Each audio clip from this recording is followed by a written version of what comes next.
Into the night, I raise my hand to the fire, but it's no use, 'cause you can't stop it from shining through. It's true, baby, let the light shine through. Hello and welcome to round 3 of the Junior Karting Championship at Castle Combe. It's been a very difficult day with the track conditions changing throughout every single race between drying and then more rain. And for this grand final it has started to rain again and the track is very wet, with the drivers lining up on the grid for this grand final. On pole position we have Josh Poulain, with round 2 winner Neil McBraida alongside him on the front row. Jake Bishop, making it into the final for the first time this year, starts 3rd, with Jack Meakin 4th. Alex Mamuda, again in the final for the first time, starts 5th. And Matthew Starke, who won round 1, is lined up 6th on the grid.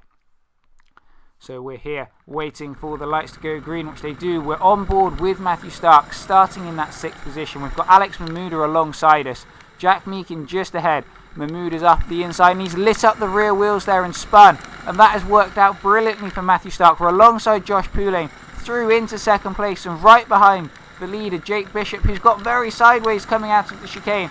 We've got more momentum. We are alongside. We're past as we head up towards the top corner and through into the lead of the race, covering the inside there. And what a brilliant first few corners for Matthew Starke there, from 6th to 1st. And Jake Bishop in sideways there in 2nd position. Neil McBraida alongside Jack Meakin up into 4th place. And Josh Poulain holding that 3rd position. And then there is a big gap back to Alex Mamuda, who is in that 6th place and has a lot of work to do to catch back up with the pack. But it's Matthew Starke leading into the first corner. Jake Bishop taking the wider line with Josh Poulain up the inside. Jack Meakin and Neil McBraida are side by side a bit further back, but Matthew Starke leads through the chicane. Neil McBraida and Jack Meakin are still side by side as they head through the chicane. And as we head up towards the top corner, it's Neil McBraida on the inside, Jack Meakin on the outside, but Neil has held him off. But it looks like Jack may be getting the cutback here. And yes, he has got the cutback up into 4th for Jack Meakin. Jake Bishop is in 2nd, Josh Poulain in 3rd, and Matthew Starke still leading as we go on board with Jack Meakin here, very sideways. We've half spun there. Neil McBraida runs, and ahead of us Jake Bishop's had a half spin as well. I don't know if there was any contact there, but Jake Bishop is 2nd. Josh Poulain is 3rd, just ahead of Jack Meakin here. We're trying to be able to get the cutback, but we're not able to do it. Josh Poulain holds us off there, so we head through the chicane right behind him, and Jake Bishop is getting away out in front, and we've got a bit too much wheel spin here on board with Jack Meakin, and Josh Poulain has driven away. And now Matthew Starke out in front has a big gap ahead as Neil McBraida dives up the inside of Jack Meakin up into the top corner. So Jake Bishop 2nd, Josh Poulain 3rd, Neil McBraida 4th, and he's gone sideways, he's hit the wall, and that is allowing Jack Meakin to get the run on him coming out of the corner. And Jack Meakin back up into 4th position as we go back on board with Matthew Starke. And you can really see how difficult these conditions are.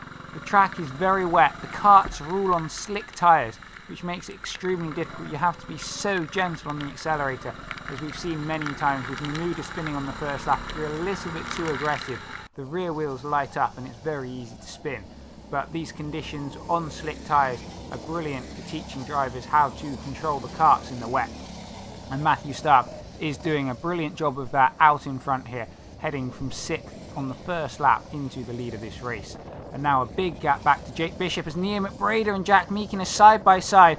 And Jack Meakin's had a half spin there. Neil McBraida up the inside and taking that 4th position. Jake Bishop holding 2nd position still. Josh Poulain in 3rd, and will Neil McBraida be able to catch Josh Poulain up for that final podium slot? And Jack Meakin in that 5th position now will be trying to make amends for that little incident and trying to get back on to the tail of Neil McBraida. But there's Matthew Starke out in front with the gap back to Jake Bishop. Josh Poulain in 3rd, Neil McBraida in 4th, and Jack Meakin a bit further back in 5th position now. But it does look like Neil McBraida is catching up to Josh Poulain. He's not close enough to make a move yet, but he's definitely catching. Jack Meakin in that 5th position, not close enough to Neil McBraida. And as they have started the last lap now, I don't think he's going to be able to do anything. But Matthew Starke has that lead. The big gap back to Jake Bishop. Josh Poulain in 3rd, Neil McBraida in 4th. That's the closest battle in the race at the moment, with Josh Poulain holding that 3rd position. Neil McBraida is closing, but he's not close enough to have a move yet, and Jack Meakin is in 5th position there.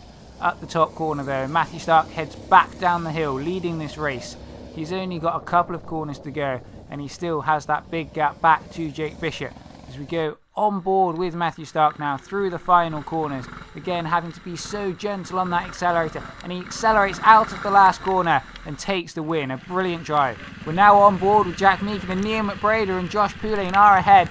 They look like they were almost side by side through there, with only 2 corners to go there. Josh Poulain is covering the inside line, and he has managed to hold on to that 3rd position just ahead of McBraida, with Jack Meakin finishing in 5th. So here is confirmation of the final result, with Matthew Starke taking the win and 2 points for his round total. Jake Bishop took a brilliant 2nd place, with Josh Poulain just holding on to 3rd ahead of McBraida. Jack Meakin was right behind in 5th, with Alex Mamuda a bit further back in 6th. The fastest lap of the day and the extra point went to Jack Meakin, which was set much earlier in the day in the drier conditions. The overall points from round 3 have Josh Poulain scoring the highest amount on 28 points. McBraida was 2nd, Jake Bishop and Jack Meakin both on 23 points, with Matthew Starke jumping up to 5th after winning that final. Harry Taylor scored 19 points and put in brilliant performances throughout the day to receive the Driver of the Day award. The overall championship standings have Josh Poulain leading the way, 4 points clear of Matthew Starke. McBraida is just a further 2 points back, with Jack Meakin only 1 point behind him. Harry Sadler and Jake Bishop can round out the top 6, with Joshua Slatter being the best novice in his first season with us. Thank you very much for watching. I hope you enjoyed it, and see you again soon. Eyes in the sky, gazing far into the night. I raise my hand to the fire, but it's no use, 'cause you can't stop it from shining through. It's true, baby, let the light shine through. If you believe it's true, baby, won't you let the light shine through?